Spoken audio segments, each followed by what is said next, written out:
Welcome back to another Explainer. Today, we're diving into an absolute heavyweight clash in the history of psychology. We're looking at the epic battle between the idea of a single, all-encompassing general intelligence and a rebellious new framework that argued our minds are actually made up of multiple, completely independent primary abilities. If you've ever felt like you're an absolute genius in one specific area but completely lost in another, you are going to love L.L. Thurstone's group factor theory. Okay, let's dive into this.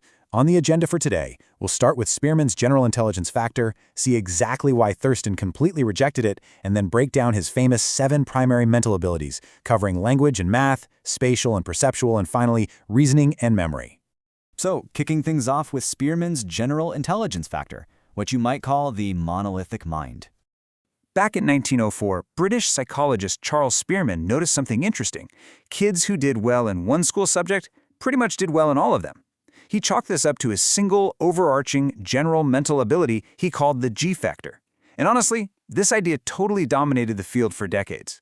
Sure, there were some early challenges, like Thomson's sampling model in 1916, but the real earthquake hit in 1938 when Louis Thurstone arrived with a radically different idea. To really get this, let's contrast the two. Spearman's two-factor theory essentially treats intelligence like a single, massive well of mental energy. One core G factor, plus a few task-specific S factors. But Thurstone? He looked at that and said, no way.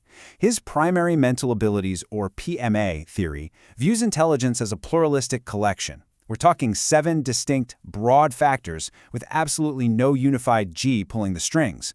Which brings us to exactly why Thurston rejected the G factor, calling it just a statistical artifact.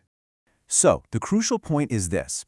To Thurstone, G wasn't a real thing in your brain. He argued that when you extract a general factor from a bunch of tests, you aren't finding a real psychological entity.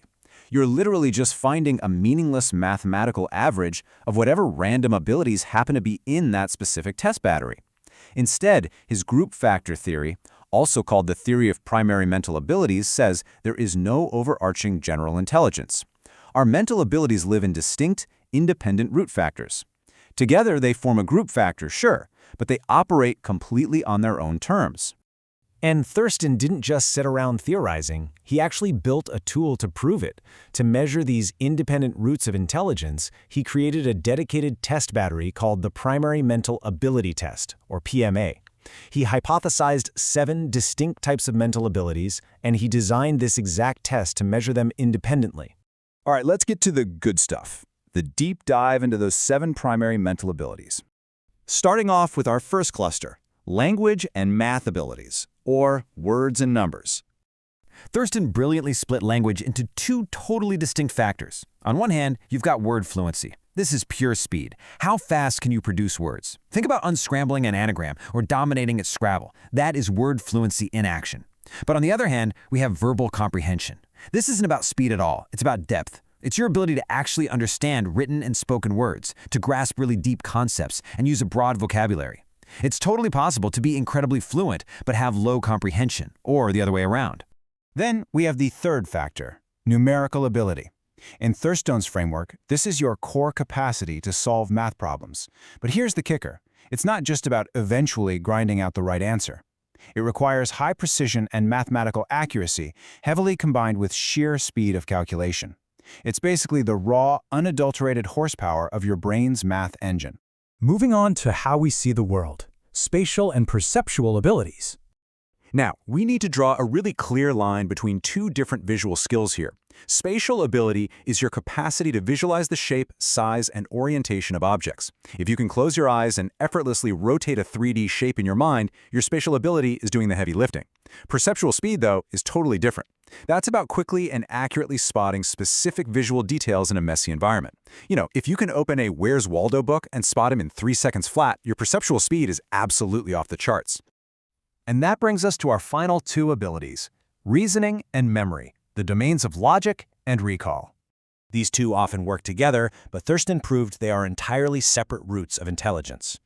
Reasoning is your engine for finding underlying logic. It's the ability to look at a set of facts and use induction or deduction to figure out the general rules. Memory ability, on the flip side, is your rapid retrieval storage system. It's purely your capacity to store facts, things, or events and then recall them later with high accuracy and speed. Basically, you might be a brilliant logical reasoner but still have a terrible memory for where you left your car keys. And this brilliantly illustrates the whole picture. When you put it all together, Thurston gave us an incredibly useful, pluralistic map of human intelligence. Instead of just one single G factor running the show, we get this beautiful, diverse profile made up of verbal comprehension, word fluency, numerical and spatial abilities, reasoning, memory, and perceptual speed. But wait, there's a fascinating twist to the story. As the science of psychometrics evolved, Thurston eventually used a statistical technique called oblique factor analysis. And when he ran the numbers, he realized that these 7 abilities actually do slightly correlate with one another. Like people who score highly in reasoning often score pretty well in memory too.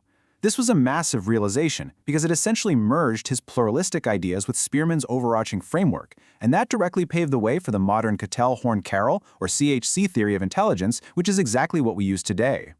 So, what does this all mean for us? Well, I want to leave you with a question as we wrap up this explainer. Think about your own mind. Is your intelligence a single monolithic engine driving absolutely everything you do? Or is it more like a diverse chorus of independent voices, where maybe your spatial skills are shouting while your numerical abilities are just whispering? It's a pretty amazing way to look at how we learn, adapt, and conquer the world around us. Keep exploring, keep learning, and we'll see you in the next explainer.